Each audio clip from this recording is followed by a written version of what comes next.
Sarah Meixel with the Pig Site, working in collaboration with LifeStart Swine. And today we're online with Dr. Johannes Gulman Masson. He is an associate professor in monogastric animal nutrition at the University of Copenhagen in Denmark.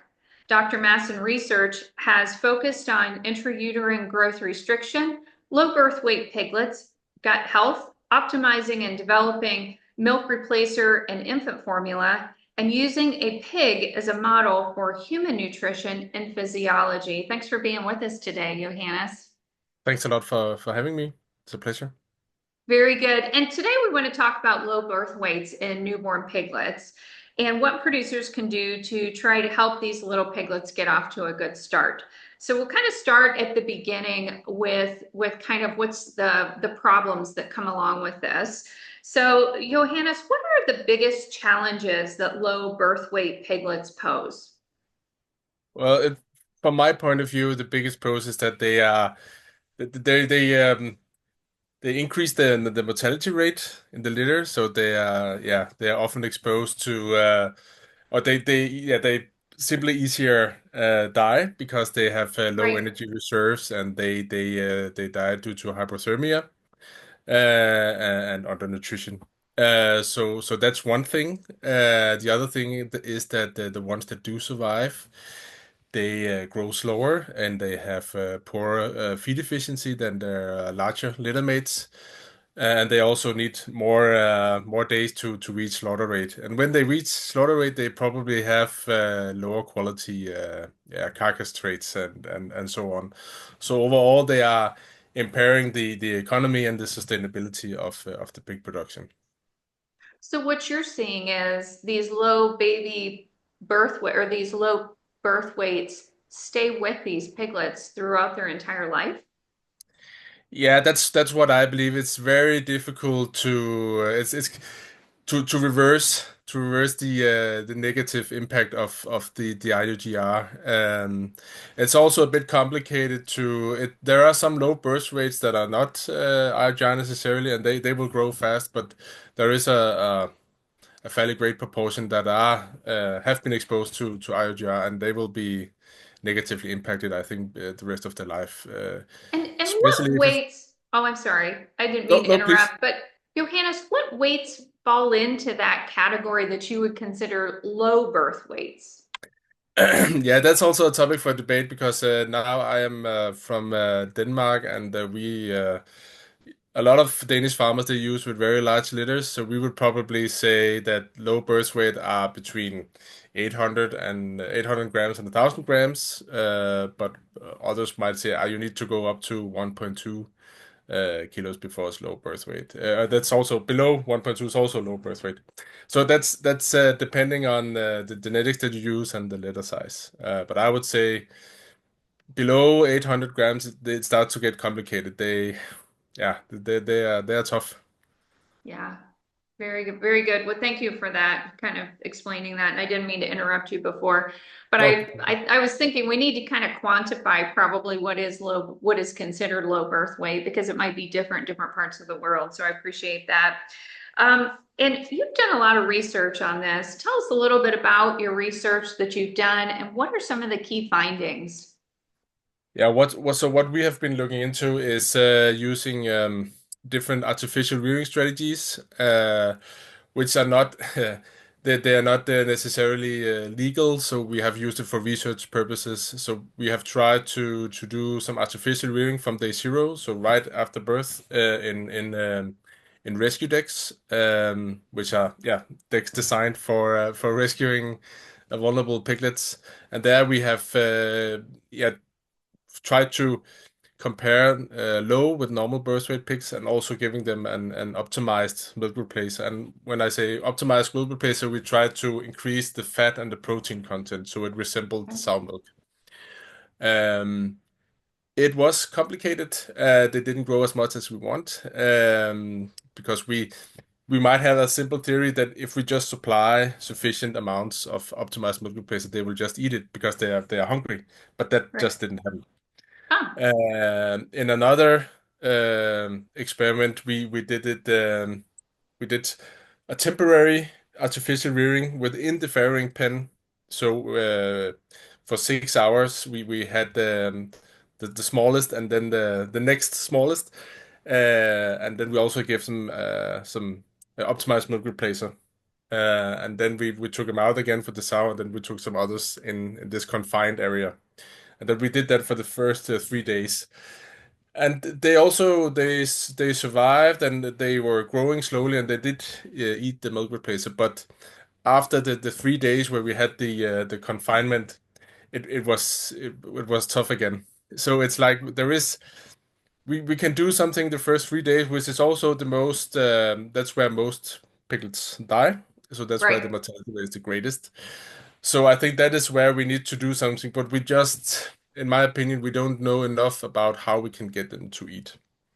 right. And we don't know enough about, I mean, are they stressed, or how are they responding to the artificial rearing? That's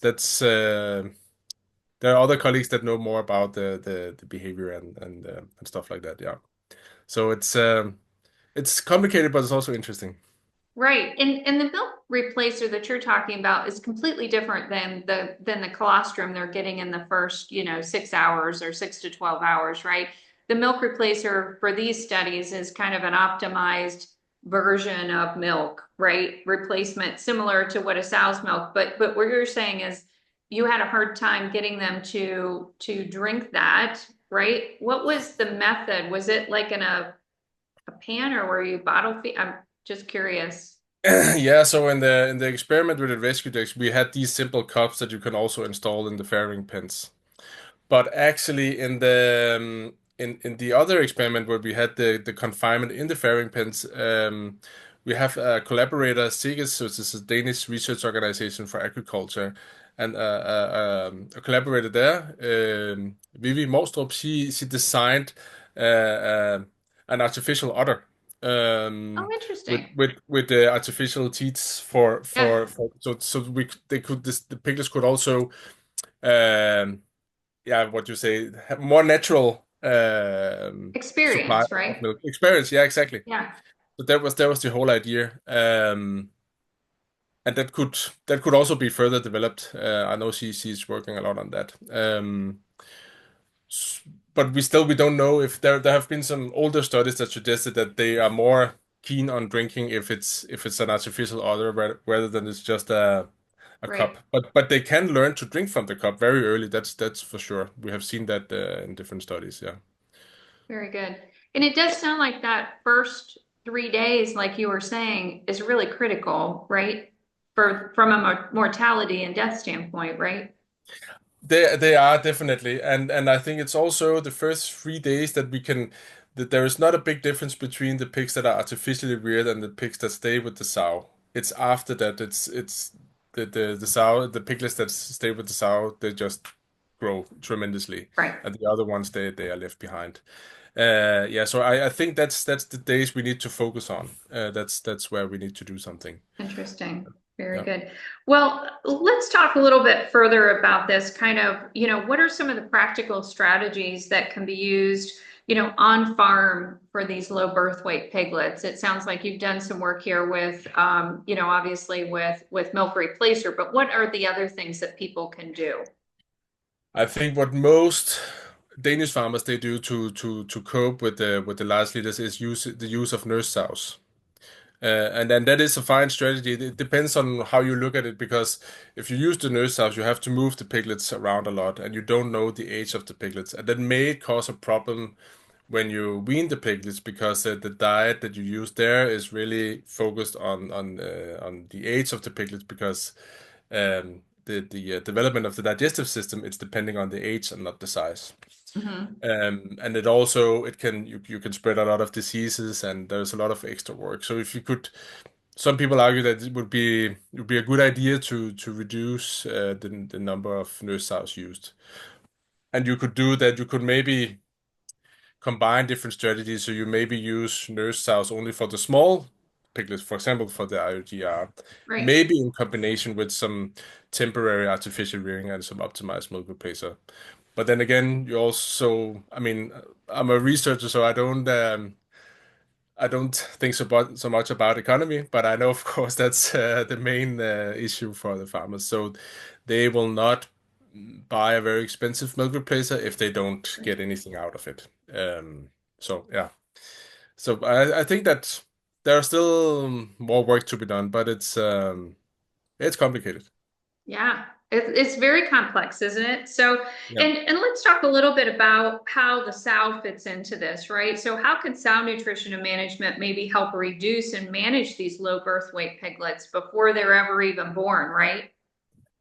Yeah, so what I have done a little bit myself is we looked into L-arginine supplementation during the gestational period, and there have been a lot of research done in that, also in the US and other places. It has some effect, enlarging the myofibers or the muscle cells, which is, the potential for the Yeah, postnatal growth performance. So that could be maybe look more into that. It's a bit more complicated especially when during the gestational period to understand what is actually going on. right, And I think for the lactation, I don't know so much about that. I have other colleagues who are experts in that. But I know that there are, in terms of survival, there are some ideas about having a high glucose level right before farrowing, so you reduce the farrowing duration, and then oh, and that way you can probably yeah, reduce the mortality rate for the first day. right. Uh, but besides that, I mean, there have been lots of research also from colleagues and other researchers in Denmark into high protein and high energy level and things like that. But it's not something I have done a lot of, but I know it's also a big topic. Right. So research is ongoing, it sounds like, in some of these nutritional areas to really kind of help with this. Yeah, for sure. Yeah, it is definitely. Sounds good. And I guess, you were talking about um the sow's role in all of this, right? And kind of this idea of trying to get those piglets out quicker, right? That's one of the ways that you can really, that's a strategy that can maybe help to get, is it to get colostrum in them quicker and to reduce the time that they're in this process? That can help in some ways. Yeah, because then you can say that if you get it up faster, there's a longer time for all the pigs to have sufficient amount of colostrum. So there is, well, what I have heard from colleagues, that there is sufficient amount for all the piglets. It's just a matter of if the last one gets the sufficient amount. Right, So that's the thing, and there are also talks about can you, there are some supplements with bovine colostrum, but the thing is that the immunoglobulins are species specific. So yeah, you need to do some biotechnology yeah. or whatever to have some porcine immunoglobulins in the supplement. So yeah, I think that is one of the keys. Yeah. One other question I have is when you have a sow, right, when she delivers, is there just I don't want to say a broad range, but a range, are the first piglets that come out typically the largest, as you were referring to, and the last piglets are the smallest, or could they come out in any order? I think they can come out in any order. I think there's not particular, yeah. So it's not like that. I don't know. There are probably studies that have looked into that. I'm sure. I don't know for sure, but I think it's not necessarily the biggest one that come out. So in a way that you could have, I mean, if the smallest one come out first, it could get to the good teeth. Right. But it could also easily be pushed away by the bigger one when it gets out. Yeah. So yeah, it's I was just curious if that's kind of yeah. the natural order, right? Is the bigger pigs get out, but I'm assuming that it could come out, they could come out in any order, right? But there is something to being in the uterus longer, right? I mean, that's more stress on the piglet in other ways too. So when they do come out, right, as you said, a lot of the colostrum's already been gobbled up, right? Yes. Yeah. Yeah. Exactly. I know there is. I have a colleague who has done some research in I think in the uterus where the different birth weight classes are located. I can't remember exactly what was the conclusion, but I'm sure there is some research into that as well. Yeah, very But still, interesting. even if we have, is oh sorry, Nothing, I was just saying that's really interesting to me. So yeah. But I think that still, if we when we have all this information, I mean, to apply that in practice, or how can we use it in practice to improve or to reduce the mortality, and also after that improve the growth rate. Yeah, I think there's still some way to go. sounds good. Lots more research to do, which is great for you because that's your area. Yes. So Yeah, very good. Well, thank you, Johannes, so much for all your time today. We really appreciate it. you're welcome. Thank you. This is Sarah Meisel with the Pig site, working in collaboration with LifeStart Swine.